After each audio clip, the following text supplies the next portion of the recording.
So I realized recently that I've been starting these videos and kind of sounding like an absolute robot, which I started this channel around not being an AI. In a world where there's so many narrators that are being replaced by AI, to not be that, to bring you guys genuine content, genuine reactions to these scary stories. Speaking of scary stories, I have a lot of them for you today. So buckle in and let's get started. The first story for today is from r/no sleep, and the user was deleted. I found home videos of my family that shouldn't exist. My brother died when I was 7 years old. He was 13. He drowned in the lake down the street from our house. My parents never touched his room. They tried once, but they couldn't do it. Too raw. After that, the door just stayed shut. His room became a kind of museum of him. That's creepy. That was 11 years ago. His room still looks the same. This morning, while I was packing for college, I thought I'd finally go in there. My plan wasn't anything dramatic. I just wanted to grab a few hoodies, maybe a keepsake or two to take with me. Something to hold on to when I got homesick. Full transparency, I've been in this room plenty of times before.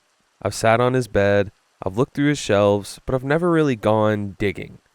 That felt wrong, and I really had no inclination to. I just miss my brother. That wasn't my intention today either. It wasn't my intention to find a stack of DVDs shoved into the bottom drawer of his dresser. There were 3 of them, just labeled 1, 2, and 3. The only DVD player in the house is still hooked up to his old TV. Everything else went streaming years ago. For a minute, I told myself not to do it. They weren't mine, they probably didn't matter.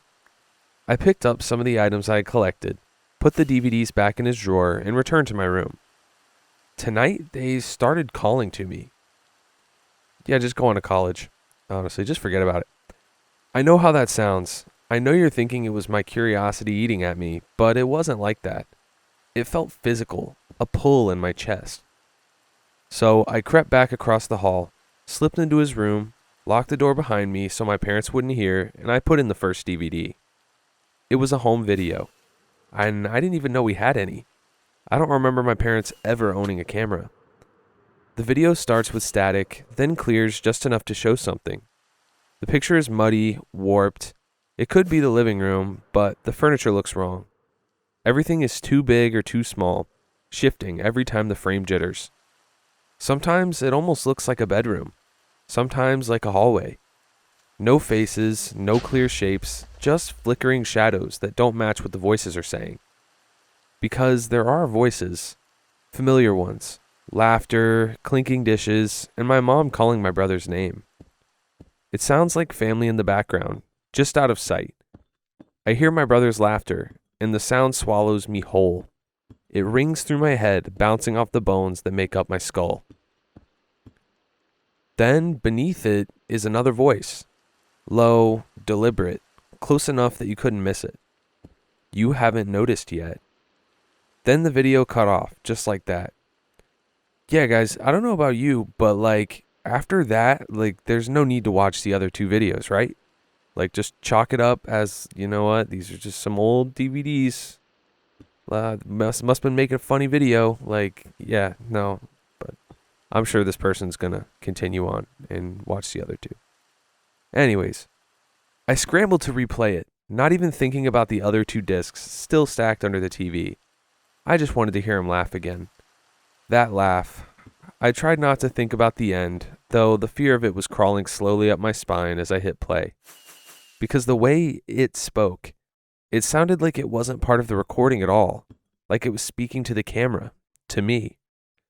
I pressed play again, this time pausing every few seconds, desperate to make sense of what I was seeing.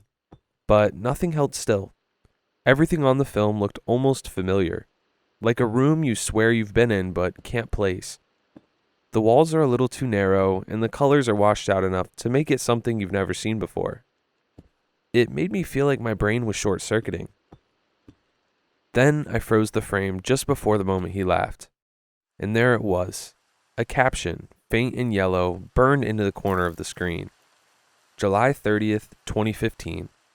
7 months after my brother drowned. Oh my gosh. At first, I thought that was a glitch. It had to be. The camera must have been off by a year. There's no other explanation. I forced myself to breathe and to shove back the rising panic. Then I pressed play again. His laugh filled the room, and for a second my fear washed away. It was just him again. He was alive, warm, present, a bittersweet rush of comfort and grief. But then the voice returned, closer this time, wet against the microphone, broken and cutting in and out like static. You noticed. I ripped out the DVD out of the video player, threw it across the room. I didn't even know why I did it. Adrenaline, I guess. My hands were shaking so hard I couldn't control myself. I'm trying to think of logical explanations. I want to believe there is one, but every reason I come up with feels paper thin. I just bolted back to my room and dove under the covers. Like that would help. I don't want to watch the other videos. I don't, but I can feel them pulling at me. Like they're not finished. Like I owe them something. I can't sleep. It's dark, it's late, the rain just started. The bathroom faucet always drips, but tonight it sounds so much louder. You could almost confuse it for footsteps. It is genuinely upsetting to me that there's not a part 2 or part 3 to this story. I mean, like, it's definitely, well, I don't know, maybe like the ghost of his brother? All right, give me what you got down in the comments below on this one. Like, I have no clue what this voice could be. The next story is also from r/NoSleep from user Blair Daniels. Emergency alert, do not enter your basement, stay above ground. It was 10:31 when my phone buzzed. Emergency alert, do not enter underground structures such as basements. Stay above ground until the all clear. My husband looked up from his phone and stared at me. Did you just get a... Yeah, that's creepy, I said, glancing at the stairs. Our kid had fallen asleep for the night about an hour ago. Whoa, what do you think's going on? I don't know, he replied. Could it be like a gas leak? Radon or something? We'd had a radon pump in our basement since we moved here. Maybe there was some weird influx of it or something. I ran up the stairs to check on our 5-year-old daughter as Luke flicked on the TV. Grace was sleeping peacefully, her blanket wrapped around her. I made sure she was breathing, comfortable, totally fine before heading back downstairs. When I did, Luke was glued to the TV, which said the same thing. Black screen, pixelated white letters, blocky colors jittering along the top and bottom of the screen. Emergency alert. Do not enter underground structures. Maybe we should get out of here, I said. But it's late, and Grace has school tomorrow. Yeah, so we'll miss school. We can go to my mom's. Luke crossed his arms and stared at the TV. He then flicked to CNN and other news channels, but whatever was happening here must have been local, because it was just the same political drivel re-airing from earlier in the day. There was not a blip of the emergency alert anywhere except the local news channel. I pulled out my phone and did some Google searches. Nothing came up, so I shot off a text to Lacey, the mom of one of Grace's friends, who lived in the next development over. We'd only lived here since the school year started, so it's not like I had a whole network of people to ask. She didn't respond. I think we should go, I said, grabbing a duffel bag out of the closet. What about work? Don't you work remotely on Mondays anyway? Yeah, but... I walked over to our basement door. The chain was latched. I hurried into the kitchen, opened the drawer, and pulled out some postal tape. What are you doing? If it's radon or something, I don't want that stuff all in our house, I said, crouching along the bottom and taping the crack under the door. I think they'd evacuate us if that were the case.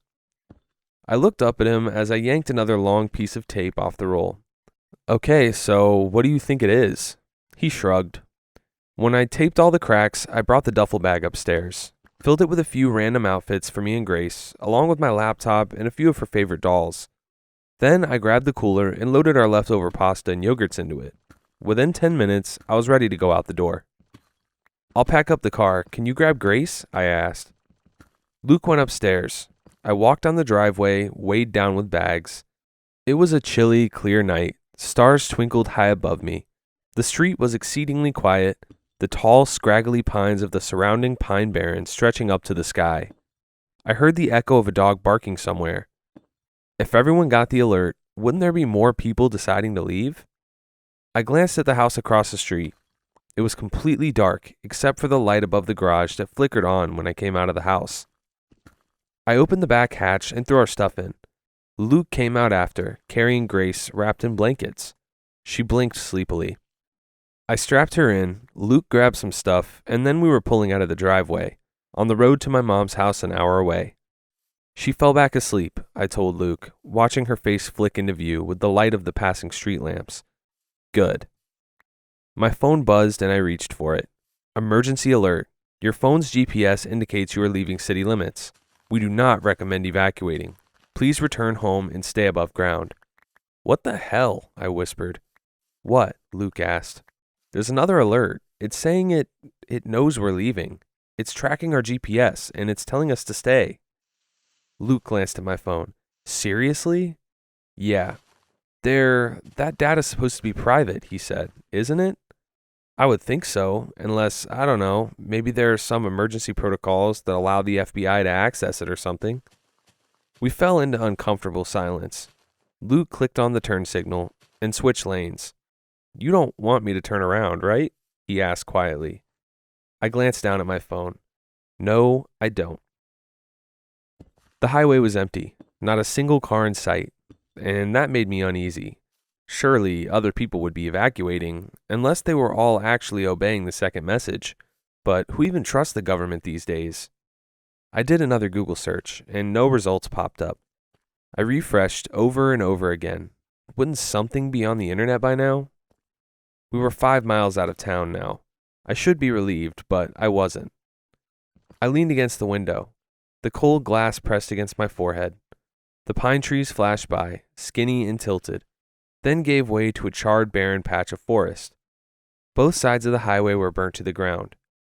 I'd read somewhere that pine cones only open in extreme temperatures, like from a wildfire. Fires and regrowth were part of the cycle here, part of the ecosystem, in flux between death and rebirth, like a phoenix. My phone buzzed. My heart dropped, but it wasn't an alert. It was a text from Lacey, only 2 words. What alert? My fingers raced across the screen.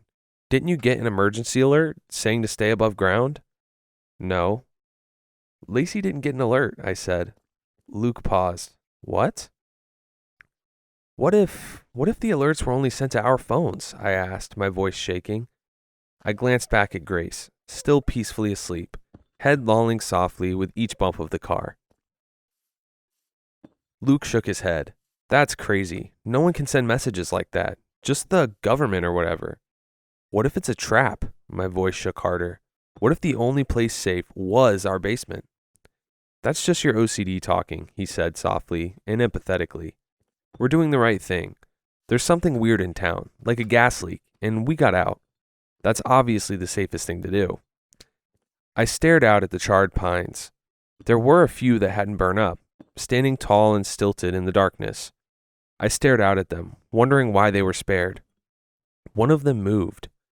What the? The car screeched to a stop. My body lurched forward, the seatbelt locked, keeping my head from hitting the dash. Sorry, that deer just darted. His voice died in his throat. We stared at the lower legs of something illuminated in the headlights. Thin and spindly, but definitely not a deer's. They ended in twisted toes, not hooves, and extended several feet up into the darkness. Silhouetted against the starry sky, beyond the reach of our headlights, I could see something. Something tall and spindly, skeletal, crisscrossing lines of bones or sticks, or something else entirely.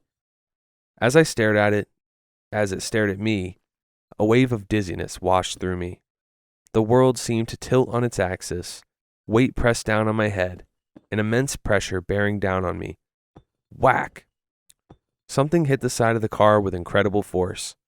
The entire car rocked on its wheels. I screamed. Thwack!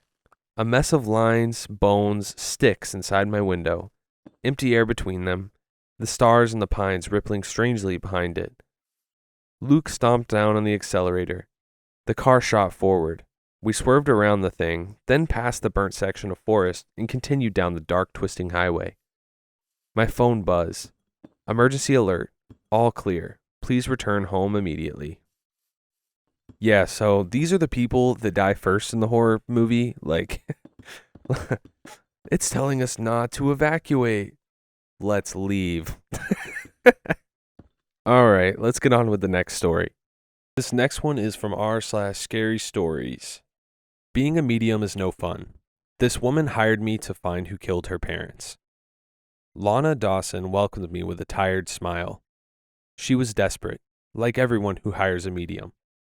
And I was just as desperate, which is why I was back to this gig. Trying other jobs only confirmed that I wouldn't make a living doing anything else. Lana hired me because it had been 20 years since her parents were brutally murdered in that house, a crime that remained unsolved despite an extensive police investigation. She was 15 at the time, and luckily at her grandma's. She tried private detectives before, and they found nothing. In the end, I imagine reluctantly, she found through a friend of a friend. Good thing for her, I needed the money and booked my flight right away. It was a typical home in a quiet Florida suburb, surrounded by mostly vacant houses. Lana decided to never sell it, keeping it frozen in time, perhaps hoping someday it would help her find the truth. As she led me inside, an old woman next door was watering her plants, the only neighbor left. She glanced over and gave me a polite wave. This is a peaceful neighborhood of mostly widows and retirees, Lana explained later. Nothing like that ever happened here before or after. The sorrow still present on her face was undeniable, even after all these years. The living room was completely empty. Not even spiders roamed around. There was just dust and a single light bulb no one had ever bothered to take down. Lana pulled back the curtain, flooding the space with sunlight, probably for the first time in ages. She gave me a quick tour through the kitchen and bedrooms. I could tell she wasn't very hopeful that I'd find anything, and I couldn't blame her. Never promise a client results. That's a rule I learned early on. Most of the haunted houses I visit have nothing to see. Either the dead moved on, or they simply don't want to be disturbed.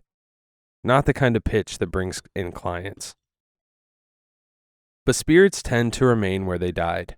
The energy of death clings to a place, anchoring them there. If Lana's parents still lingered in this house, they could talk to me. I asked her for a chair and placed it in the center of the living room. I'll try to channel the voices of the spiritual world now, I told her, so please, we need to remain silent. This was just a fancy way of telling her to stay quiet so I could hear if any dead would actually talk. I sat down and closed my eyes. For several minutes, I waited in silence, hearing nothing but the wind and birds outside. I was ready to give up and explain to Lana my no refund policy when I heard a faint weeping.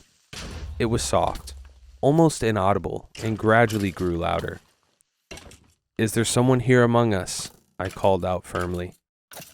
The crying stopped, and a metallic, ethereal voice asked, "Can you hear me?" "Yes, I can. Who are you?" No response. The entity resumed crying. I explained what I heard to Lana, who was now slightly more excited by the discovery.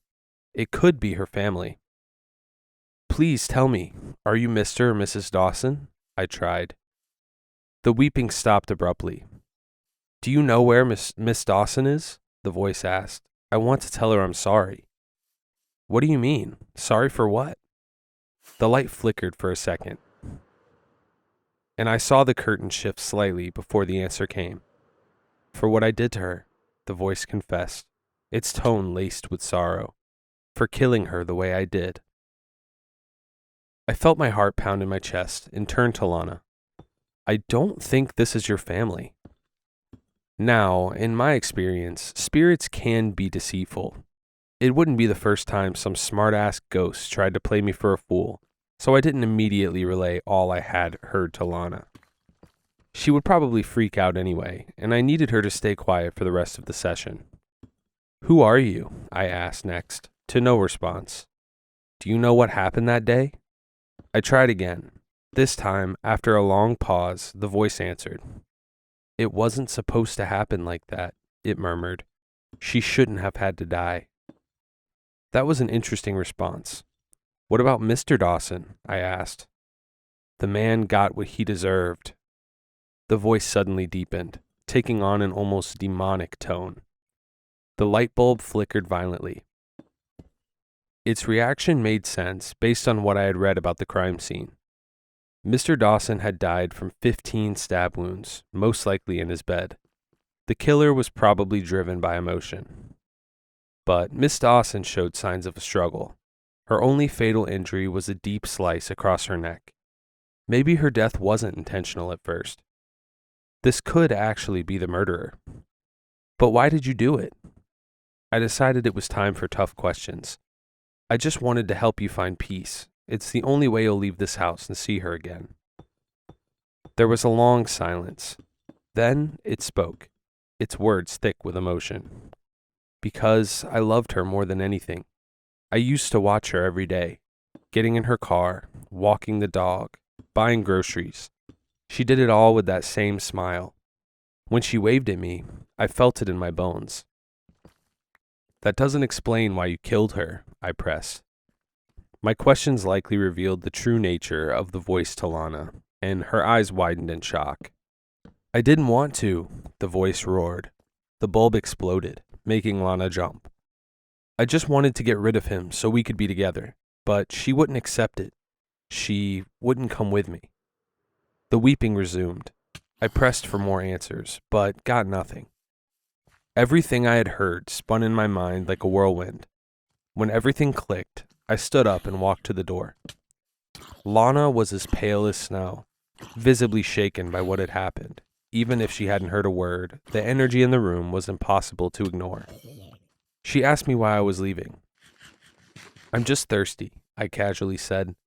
"There's no running water here, so I'll ask that old lady next door for a glass. I'll be back in a minute." The neighbor looked surprised to see me knocking on her door. She was a tiny, fragile lady, maybe in her 70s. She was making bread dough, but stopped to answer and invited me in for some water. As I followed her to the kitchen, I took a look at her home. Furniture that had to be at least half a century old, and a large portrait in the living room of her and her husband, taken long ago. She handed me a glass of water and went back to kneading the fresh dough.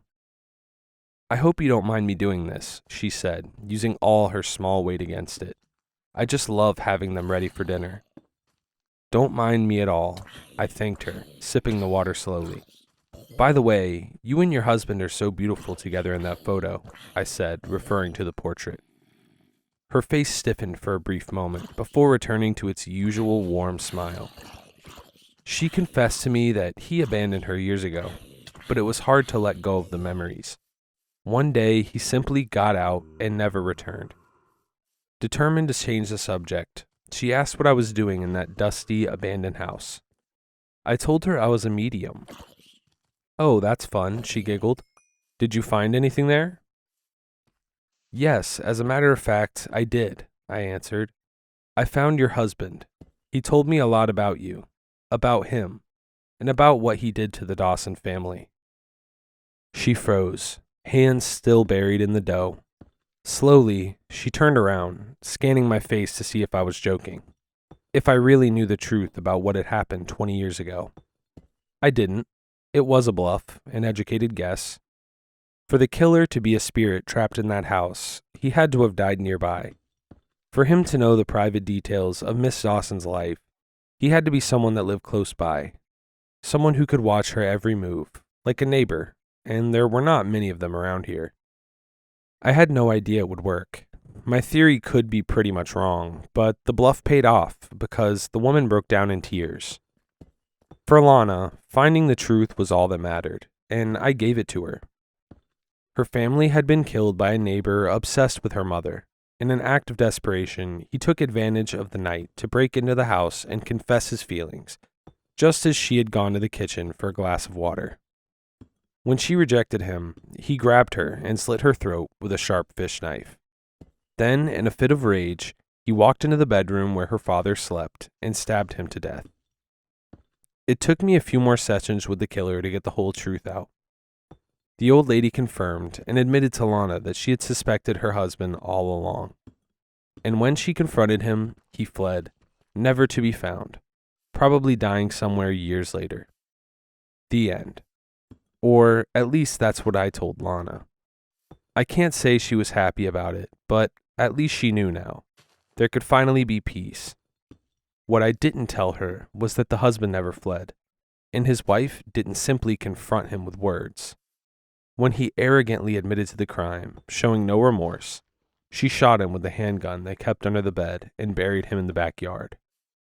I advised the woman to lie to Lana, keeping her safe from any legal trouble. That way, everything would end up in its right place. The old woman in her home. The husband trapped inside that house, drowning in his regrets. Screw his peace. The end. Wow. Okay, that was a really good story. I feel like what makes this story stick with you is that it's not written from the victim's POV, which I feel like a lot of the stories I read are. It's written from the medium's perspective, who is kind of like a third party person just experiencing this freaky situation. And then, that wasn't a random haunting. This guy who killed her, wanted this to happen. And I feel like that makes it scarier. I don't know. Let me know what you guys think about this one. This next one's from r/scary stories. It's titled 15 of Us Were in a Plane Crash, so why are there 16 survivors? It's like playing Russian roulette. Every time we gather in a circle on the sand, cross-legged and stone-faced, I'm certain I'll be the one to pull the trigger. We are all hungry, starving, willing to kill to survive. 15 girls. A year ago, we were on top of the world, state champions. Cheerleaders with everything at our fingertips. Scholarships, college, nationals, everything was ours. Now we're shells of those girls. Soulless, hollow outlines of who we used to be. Across from me, Astrid wears the remnants of her cheer skirt, hanging off her skeletal frame, the school colors washed to black and gold. Her head, a blonde curls, is bowed as she furiously scribbles at a rock with a stick. Whoever's name it is going to die. I scrutinize each girl sitting in front of me. Cal, a fluffy redhead with freckles, won't look me in the eye. I avert my gaze to our leader, nearest the fire, Bess. Ponytail brunette, jean shorts and her bra, dark skin gleaming with sweat. She's sweating. Bad. Bess was vocal about her secret stash of deodorant, so I take notice. Her optimistic smile is too bright, too hollow. We can all still taste Elsa. She sits on my tongue, sweet yet sour. Her meat was good. Stringy, easy to pull from the bone. We thought she was the imposter. 16 girls survived the plane crash. We've known each other since our freshman year, grown up together in our tiny coastal town. We were besties, slumber parties, fights, breakups, boys. A shiver creeps down my spine. I maintain my poker face. Expressions say a lot about a person, especially if they're guilty. I have nothing to hide, and yet I am trembling. My breath's coming out shallow and ragged. I fight to control my breathing, control my facial expression. There were 15 of us on the team, and 16 girls sat under the late gaze of the sun. Meaning, one of us was lying. One of us had successfully gaslit us into believing they were real. Isabel, have you finished? Bess's voice snaps me out of it.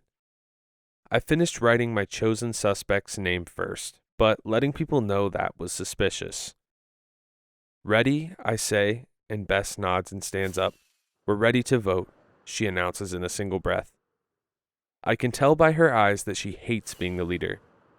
Hates being the one to make decisions and let the fallout consume her.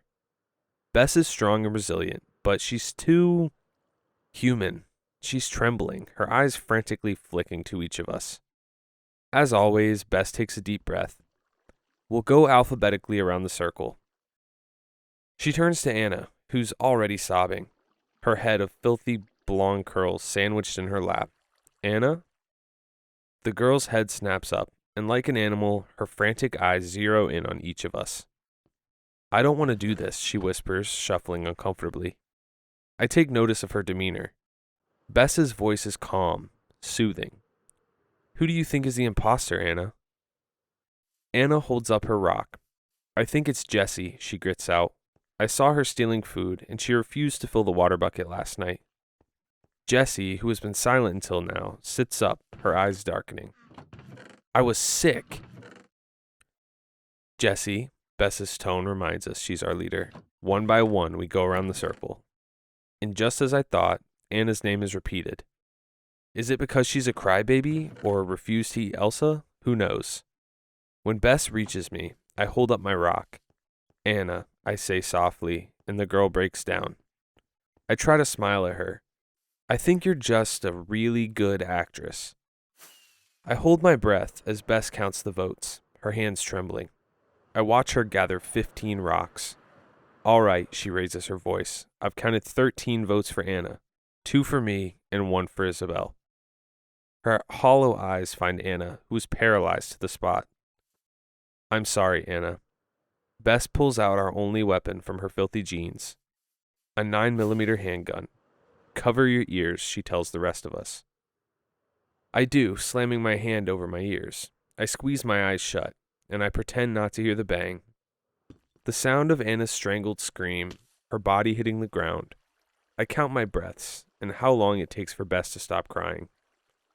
When I slowly remove my hands, Bess is already back to stoic self.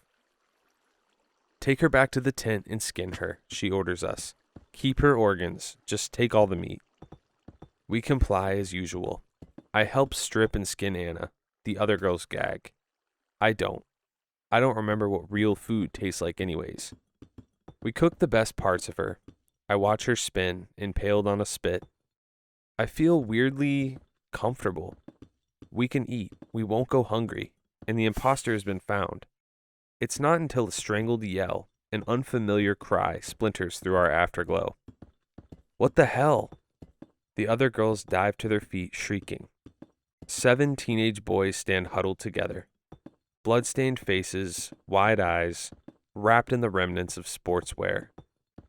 Bess slowly rises to her feet and runs over to them. Oh my God, she whispers. 15 girls and 15 boys were on that plane. Bess wraps her arms around the lead boy, but he staggers back, his lips curling in disgust. Cody, we thought. Her voice breaks as she drops to her knees. We thought you were dead.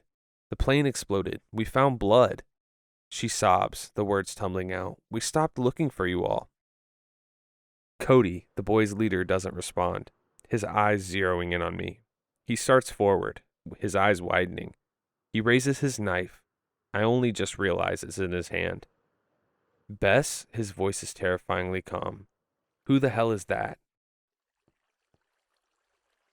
So that was a decent story. There were a couple plot holes. Like, how are there 16 votes if they already ate somebody yesterday? Like, maybe they're just hallucinating. Anyways, what would you guys do if you were trapped on an island after a plane crash with 16 of your best friends? Would you eat them? Let me know in the comments down below. This next one sounds absolutely terrifying. It's also from r/scary stories. I found a zipper on the back of my father's head. If you have a grandfather or an older relative, you know exactly the smell their house has. Don't get me wrong, it doesn't mean it smells like spoiled milk or dust. I'm referring to the smell of mothballs, the smell of old age. But this smell tends to get worse as they age more and more, and it reaches its peak when they get sick.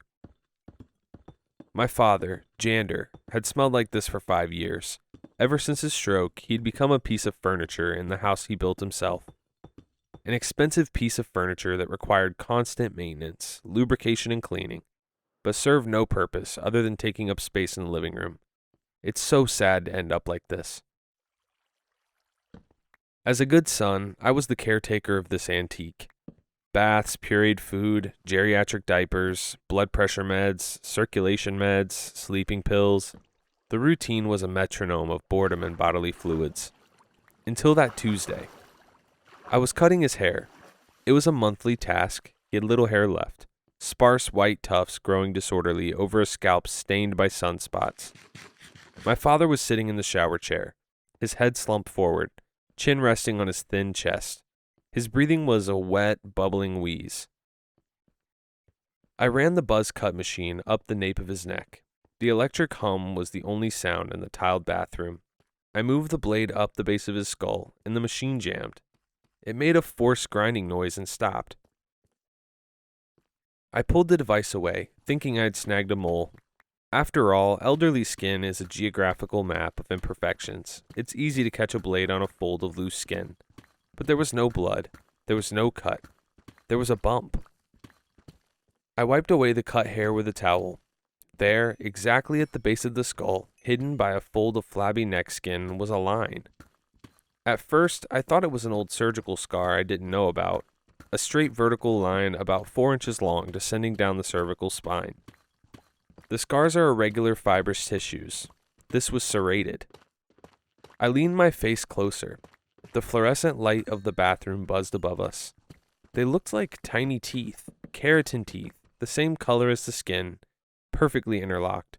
It wasn't metal, it was organic, but the mechanics were unmistakable. It was a zipper. I ran the tip of my index finger over the line. The texture was rigid, like the carapace of an insect or the edge of a fingernail. At the top of this line, hidden right at the root of the hair, was a small pull tab.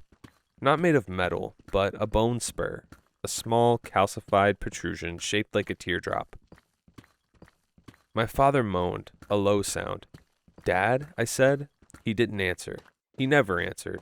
His dementia has taken his words a long time ago, leaving only reflexes and grunts. I finished the cut with scissors, avoiding the neck area. My hands were trembling, but not from fear.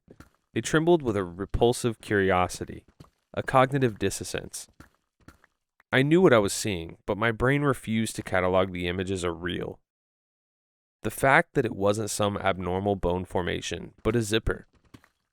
I put my father in bed, turned on the humidifier, turned off the light, and went to my room, but I didn't sleep.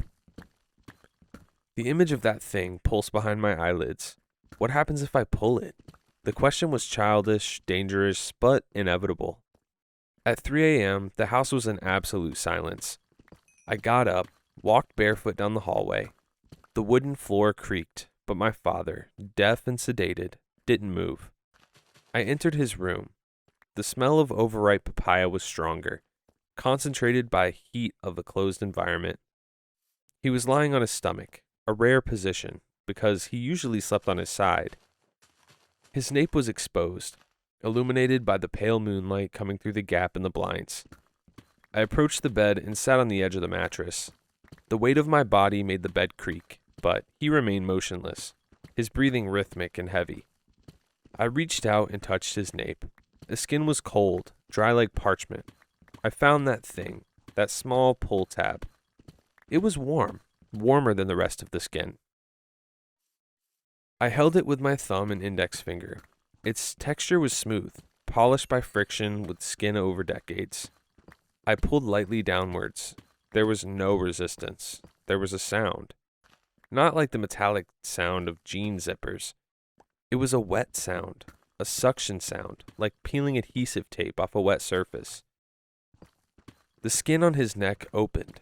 I recoiled my hand, horrified. I expected to see blood. I expected to see white vertebrae, the spinal cord, red pulsating muscles. I don't know, but there was no blood. My father's skin wasn't adhered to the flesh. It was loose, like a coat. The opening revealed a dark, moist cavity, and inside that cavity there was something. A smooth, shiny surface covered in a translucent and viscous mucus. It looked like skin. More skin. Only new skin. Pink, without spots, without wrinkles. The horror should have made me run, but the fascination for something so abnormal hypnotized me. I held the pull tab again. This time I pulled firmly. I ran my hand down the middle of his back. My father's back split open like old mesh bursting at the seams. His outer skin, that flabby, spotted skin full of warts and white hairs, separated to the sides, revealing the contents. There were no organs. There were no ribs. Inside the body of my 85-year-old father, nestled in the fetal position, compacted in an anatomically impossible way, was another man. A smaller man. A man with smooth skin, strong shoulders, shiny black hair glued to his skull by amniotic mucus. I knew that man. I had seen him in old photo albums, in images dated 1975. It was my father, but my father at 30 years old. He was sleeping in there. The old man was just packaging, a biological hazmat suit that wore out over time, accumulating damage, wrinkles, and flaws, while the original occupant remained preserved, intact, hibernating in a bath of internal nutrients. I stood paralyzed, staring at that Russian nesting doll made of flesh. The smell changed. Now the room smelled like a hospital, and then the man inside moved. It wasn't the spasmodic movement of an old man. It was a fluid, muscular movement. His shoulders contracted, testing the limits of the opening. He turned his head slowly inside the cavity, his face pressed against the interior of the old man's flabby neck skin. But now that he saw freedom, he turned upwards and opened his eyes. They were clear brown eyes, focused, eyes I hadn't seen in decades. He looked at me and smiled. His teeth were white and perfect. "Bruno," he said. The voice was strong, authoritative, the one I remembered from my childhood, but it sounded muffled, wet, as if he were speaking underwater. "Dad," I whispered, my voice failing. "What is this? What are you?" "It's tight," he said, ignoring my question. He tried to lift an arm, but the arm was trapped inside the sleeve of old arm skin. The clothes shrank, or I grew. "Help me. Take this off me. It's heavy. It's rotten. I've used it too much." He squirmed, making the smell of the old man thrash on the bed like a sack full of cats. It was a grotesque sight. The external body seemed dead, flabby, while the internal one fought to break the membrane. "This is impossible." I backed away to the wall. "You have dementia. You haven't walked in 2 years." "The shell has dementia." The voice came strong from inside the dorsal cavity. "The shell is well worn, but I am intact. I was just waiting for you to find the clasp. Took you long enough, boy. I almost suffocated in here." He forced his back up. The old man's skin tore a little, exposing the hips of the young man. My new 30-year-old father was naked, covered in that transparent gel. "Pull the legs," he ordered. "Hold the shell's ankles and pull. I'll push." I didn't want to obey. I just wanted to vomit, call the police, a priest, whatever. But that was my father's voice, the voice that taught me how to ride a bike, the voice that gave me orders I never dared to question. Parental authority is a conditioning that not even horror can break completely. I approached the foot of the bed. I held the cold, dry ankles of my old father's body. "On 3, said the young man from inside. 1, 2, 3. I pulled. I heard a horrible sound of wet suction. The young man kicked backward. He slid out of the old body like a snake changing its skin, or rather like a foot coming out of a wet sock. The old man's body, the shell, collapsed on the bed. Without the occupant's skeleton and musculature to support it, it just turned into a pile of thick, withered, and empty skin. The old man's face, now hollow, looked like a rubber mask thrown on the floor. The mouth open in a perpetual and flabby O. The young man, my father, the true one, the new one, stood by the bed. He stretched his joints, cracking loudly. He was tall and imposing. His body glistened with the viscous fluid. He ran his hand through his black hair, wiping off the excess slime. He looked at his own body, flexing his fingers. "Ah," he sighed. "Circulation, oxygen, how wonderful." He looked at the pile of skin on the bed with disdain. "Throw that away. Bury it in the backyard or burn it. Don't let the neighbors see. They don't understand. They think death is the end, poor things. My new father walked to the wardrobe mirror and admired himself. 30 years, he murmured. I spent 30 years carrying that dead weight, pretending to forget names, pretending not to be able to hold a spoon, waiting for the wrapper to mature enough to be discarded. It's a humiliating process, Bruno. Degradation is necessary to loosen the internal bonds, but it is humiliating. I was still huddled in the corner, hugging my knees. What are we? I asked. We aren't human. He turned to me. His gaze was hard, critical, but there was a strange affection. Of course we are humans, son. We are the original humans. The others, the ones who rot and truly die, they are a cheap copy. The disposable version nature made to populate the world quickly. We are the eternal lineage. We don't die, we just change clothes. Only, unlike some out there, we don't steal anyone's skin. He walked up to me, crouched in front of me, put his hand on my shoulder. I know it's a shock, son. My father took a while to tell me, too, and I found out in the worst way. When he, quote-unquote, died in the coffin, and I saw the zipper during the wake, I had to steal the body to finish the job at home. At least I spared you that. He touched my face. You're 35 years old now, aren't you? 34, I replied, trembling.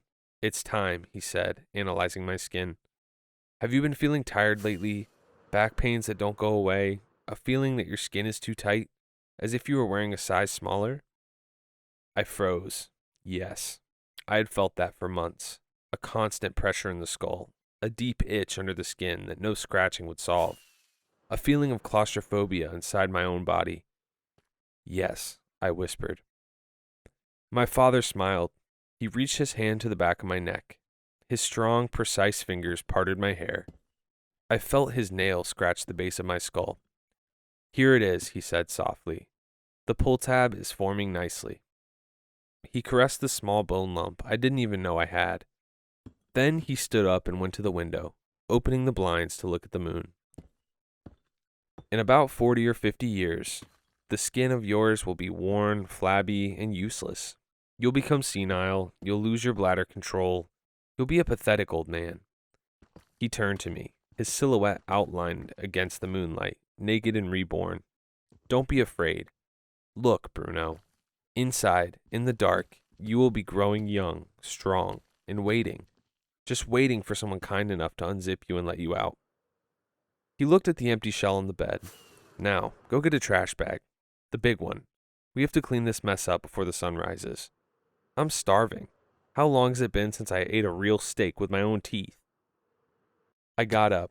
My legs were wobbly, but they obeyed. I walked to the kitchen, and I ran my hand over the back of my neck. I felt the bump, the small spur. I pressed it. I felt a sharp little pain, but also relief. I looked at my hands. They looked old for my age. The skin is starting to get dry, but that's okay. It's just a suit. And I have another body stored in here, waiting for the right time. I grabbed the trash bag, went back to the room. My father was doing push-ups on the floor, naked, counting aloud, recovering muscle tone. I picked up his old skin from the bed. It was light. It felt like it was made of rubber and dust. The face looked at me, flabby and sad. I folded it carefully. I didn't feel disgust. I felt respect. It was a good suit. It lasted a long time for my father. Dad, I called. He stopped in the middle of a push-up. What is it? What happens when we forget? Forget to open the zipper. If I hadn't opened yours, if I had buried you with it closed, do you know what would happen? His face became dark for an instant. A shadow of ancient terror passed through his eyes. Ouch, my son. Ouch. Hell is real. Imagine waking up in a wooden box 6 feet under, trapped inside a dead body. Tight, out of air, screaming for all eternity without a mouth to speak. He shuddered. That is why we have children, Bruno, and we educate them very well. It's not for love. It's out of necessity. Someone needs to know where the pull tab is. And we can't talk about it. Our children have to find out on their own. Not just our children, but anyone who is taking care of us. He went back to doing push-ups. I tied the trash bag with a knot. Tomorrow, I'm going to teach my nephew how to cut hair. It's good to start early. Honestly, like, that's kind of scary. It's honestly just really cool. Like, can you imagine if your skin just started getting old, having back pain and all types of stuff, and you're like, all right, well, time to unzip, time to unpackage. Like, I feel like that'd be pretty cool. Next story is called There's a Woman Hiding Somewhere Inside My House. I could tell that Kate had something on her mind. She seemed distracted while the rest of us talked, eyes fixed on the doorway to the corridor. She gave the occasional nod whenever someone offered to top up her wine glass. Among all the laughter and conversation around the dining table, her behavior had gone relatively unnoticed by everyone except me. Under the table, I gave her hand a gentle squeeze. She was startled and turned to me, confusion on her face. I gestured to the kitchen. Honey, can you help me grab more snacks? Another glance at the corridor, then a nod.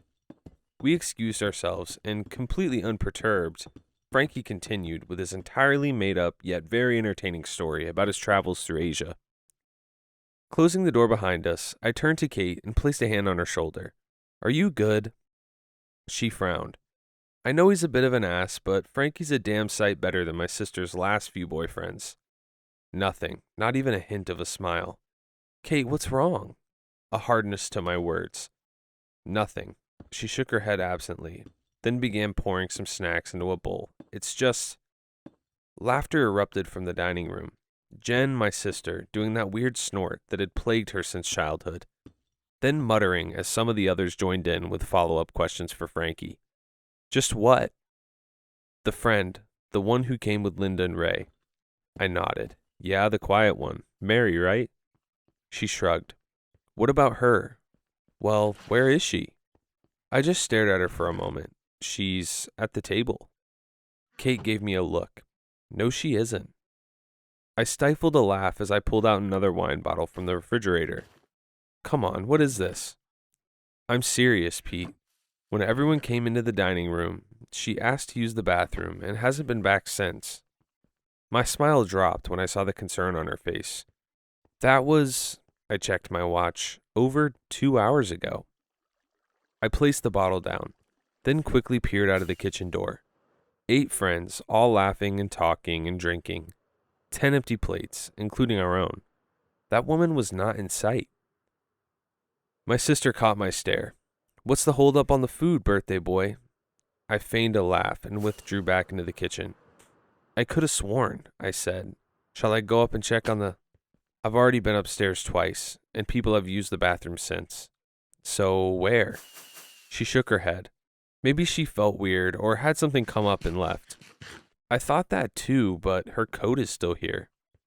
I worked my jaw. I glanced over at the kitchen window. The rain streaked down the glass, the yellow smear from the street lights outside against the black night. And you checked everywhere? She shrugged again. Shall I say something? No, she said, shaking her head and grabbing the snack bowl. But can you go upstairs and look for her while I keep everything flowing down here? Okay, I said, wondering how, in all but 3 rooms, a person could completely vanish into thin air. Ascending the stairs, I left the warm sounds of company behind, and for the first time in a while, I felt on edge. Surely she had left. I looked down the hall, 3 doors, the bathroom, the master bedroom, and the study. How could someone get lost in here? She's hardly a set of keys. I hesitated, then knocked on the bathroom door. Silence. I stepped inside to find, well, nothing. Bathtub, shower door, medicine cabinet, the sink with the damn leaky faucet Kate kept reminding to fix. The room still smelled of bleach due to the hours of anxiety cleaning Kate had carried out ahead of the party. Hello? I jokingly called out into the empty room. Silence. Then a distant smash. Some commotion and laughter. Linda blubbering out an apology for dropping her glass. Kate reassured her always perfect host. I shook my head and went to leave the room. Then something caught my eye. Scratches in the wooden door frame. Words that sent a chill through me as I started down the dark hallway to the other closed rooms.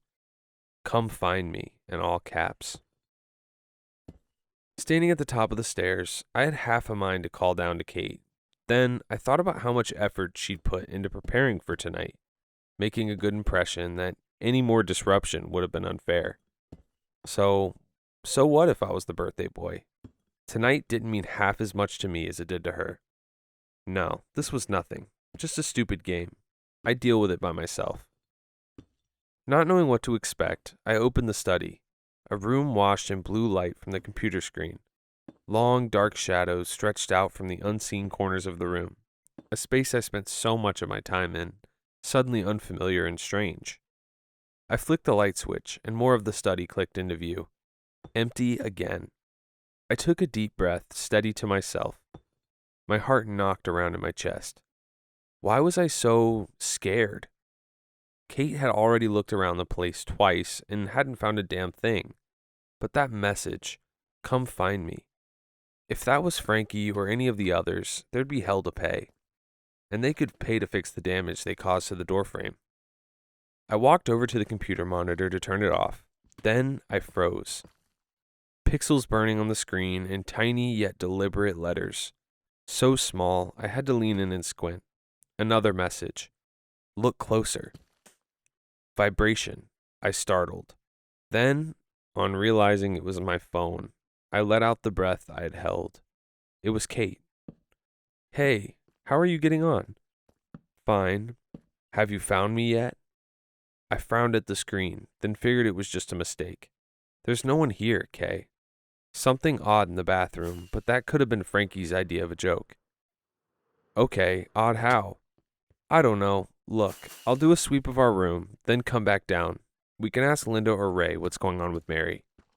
"Don't be long. Your sister's getting political again." "Okay, 2 minutes." Click. I spun around to see the door closed and the handle turning back into place. Quickly, I made my way to the door and opened it. A glance in either direction.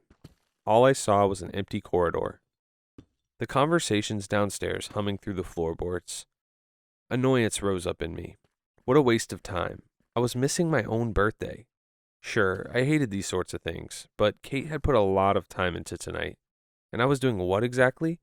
Playing a silly game with someone's +1? This was it. I was done playing around. Master bedroom. Once again, an empty room clicked into view. Our disheveled bed, flanked by nightstands crowded with books, creams, and crap I had brought in from the rest of the house that I couldn't find a place for. The laundry basket piled precariously high. Kate's makeup bag was upturned and strewn across the duvet, and the wire of her hairdryer snaked out of view. I felt a praying of embarrassment that anyone, let alone an unknown guest, should see the room in this state. We deliberately contained the chaos here, a sacrifice for the rest of the house. Stepping quietly, I moved through the room.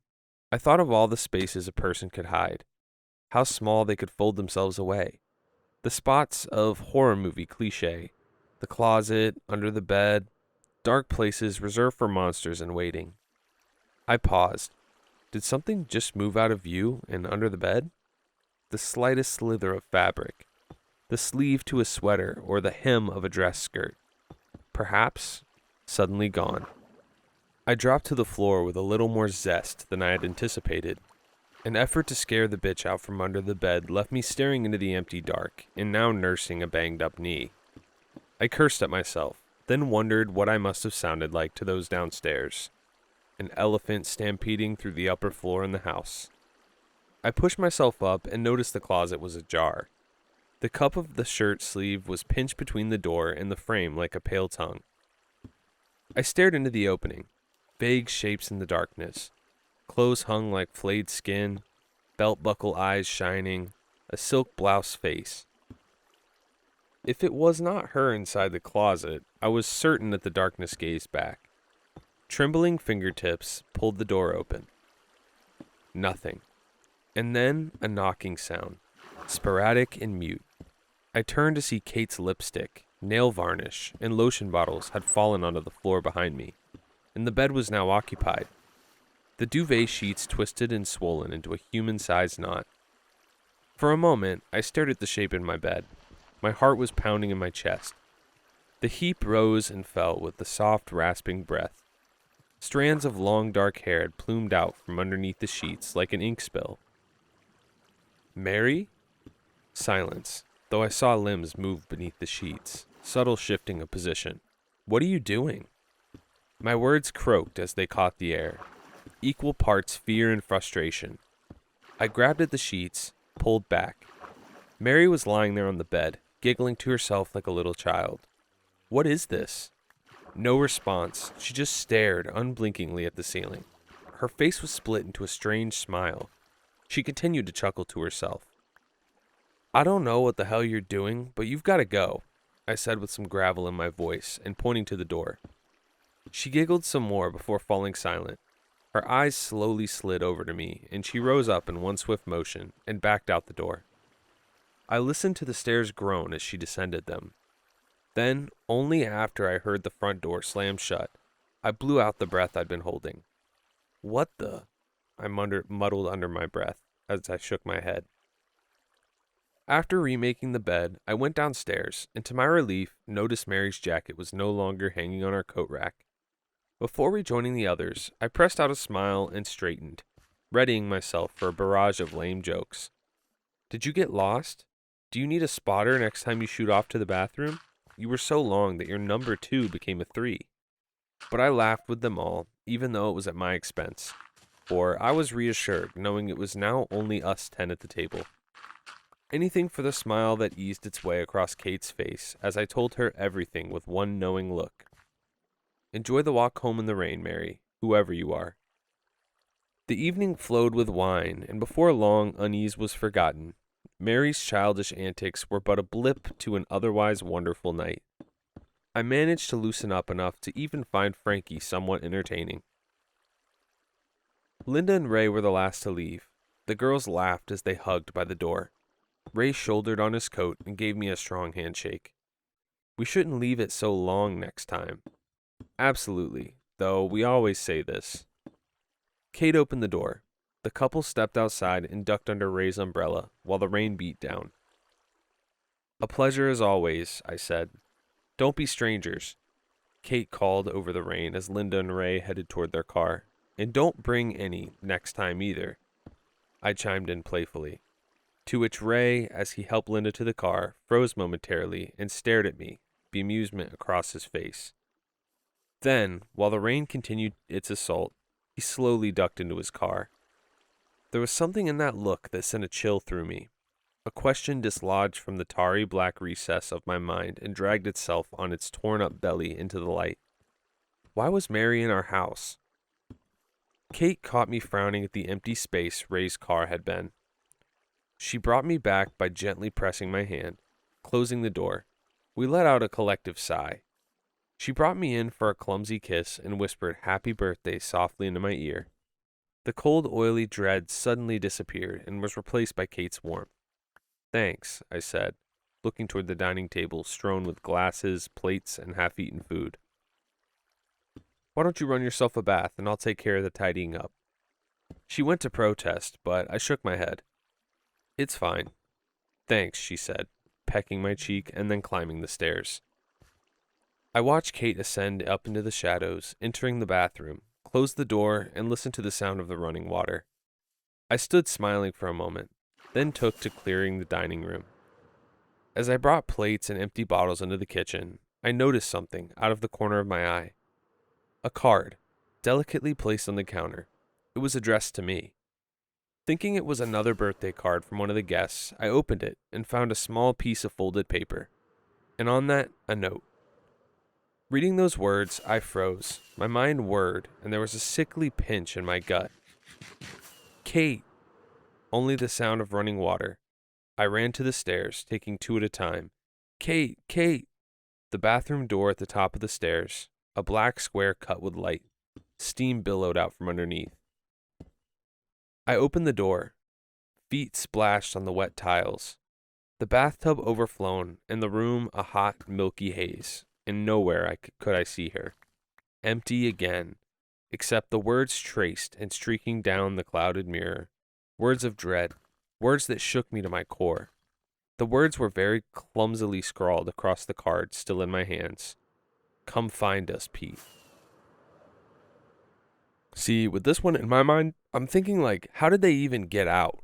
Like, if this is upstairs, like, is she that they climb out of the window? Like, is this Mary person? Do they have like freakish strength? Like, I don't know. Let me know what you guys think about this one. Anyways, if you haven't already, drop a like and subscribe if you liked the video. If you didn't, I don't know what to tell you. Also, we have a Discord server. It's going to be the top link in the description. I appreciate you guys watching.